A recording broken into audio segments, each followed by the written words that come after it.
सुल्तानुल बाहु सुल्तानुल आरिफीन। आप इरशाद फरमाते हैं कि हसन दे के रोन लिया, हसन दे के रोन लिया, तेनू दिता किस दिलासा हो।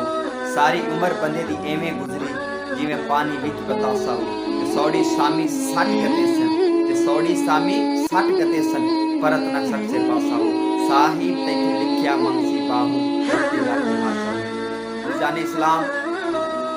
कुछ लोग क़यामत के दिन, कुछ लोग रब्बुल आलमीन की बारगाह में अपनी गरीबी और अमीरी का शिकवा पेश करेंगे। तो रब्बुल आलमीन अमीर लोगों से पूछेगा, अमीर लोगों से पूछेगा, फरमाएगा ऐ अमीर लोगों, ऐ अमीर तबके, ऐ अमीर तबके, अब तुम मुझे बताओ कि तुमने मेरी इबादत क्यों नहीं पैदा की। तो अमीर लोग अर्ज करेंगे ऐ मेरे मालिक, ऐ मेरे खालिक, हम अमीर थे तो इसलिए हम आपकी इबादत ना कर सके। हमारे पास दौलत ज्यादा थी, माल ज्यादा था, हम इसलिए आपकी इबादत ना कर सके। तो रब्बुल आलमीन इरशाद फरमाएगा तुम मेरे सुलेमान अलैहिस्सलाम से भी ज्यादा अमीर थे, तुम मेरे सुलेमान अलैहिस्सलाम से भी ज्यादा अमीर थे, मेरे सुलेमान अलैहिस्सलाम के से भी ज्यादा आपके पास दौलत थी। तो रब्बुल आलमीन जो है फिर बीमार से पूछेगा ऐ बीमार तू बता तूने मेरी इबादत क्यों नहीं की।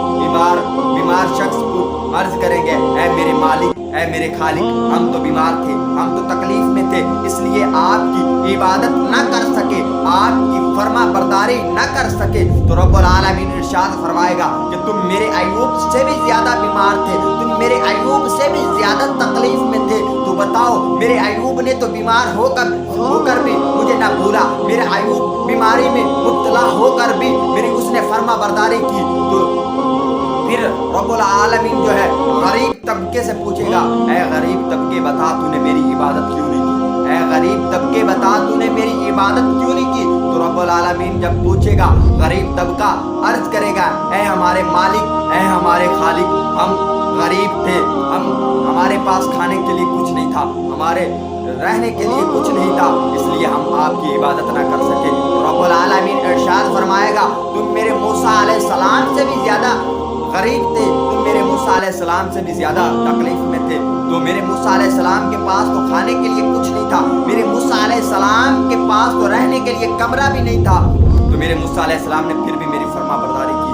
तो फिर रब्बुल आलमीन गुलाम से पूछेगा ऐ गुलाम बता तूने मेरी इबादत क्यों नहीं की। तो गुलाम अर्ज करेगा ऐ मेरे मालिक मैं तो कैद में था, इसलिए मैं आपकी इबादत न कर सका, आपकी रियाजत न कर सका। तो रब्बुल आलमीन इरशाद फरमाएगा तू मेरे जो है यूसुफ अलैहिस्सलाम से भी ज्यादा तू जो है कैद में था। तो मेरे यूसुफ अलैहिस्सलाम तो कैद में भी रहकर मुझे याद करते रहे, मेरी फर्मा बरदारी करते रहे, मेरे हुक्मों की तामील करते रहे। तो फिर जो है रब्बुल आलमीन इन चार तबकों के लोगों को, इंसानों को जो है अल्लाह रब्बुल आलमीन एक जहन्नम के फरिश्ते को हुक्म देगा। जब ये चार आदमी बेबस हो जाएंगे तो फिर हुक्म देगा कि इनको जहन्नम में फेंक दो, इन चार तबकों को जहन्नम में फेंक दो, फरिश्तों को जो है इजाजत देगा। तो इसके बाद हजरत मूसा अलैहिस्सलाम एक दिन कमरे में बैठे हैं, तो एक छिपकली जो है दीवार पे जा रही है। तो रब्बुल आलमीन की बारगाह में अर्ज की ऐ मेरे मालिक, ऐ मेरे खालिक, तूने इस छिपकली को क्यों पैदा किया। रब्बुल आलमीन ने इरशाद फरमाया है मेरे मूसा तुमसे पहले इस छिपकली ने मुझसे पूछा है कि तुमने मूसा अलैहिस्सलाम को क्यों पैदा किया। तो अज़ीज़ान इस्लाम हर चीज़ को पैदा करने का कोई ना कोई ज़रूर मकसद होता है। तो हमारा मकसद, हमें पैदा करने का रब्बुल आलमीन का यही मकसद है कि ये मेरी इबादत करे, मेरी रियाजत करे। तो हमारा जो मकसद था, असल मकसद था, हम उसको भूल गए।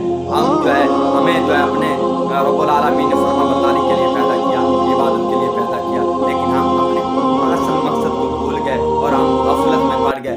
दुआ है कि रब्बुल आलमीन हमें जो है इस पर अमल करने की तौफीक अज़ीम अता फरमाए।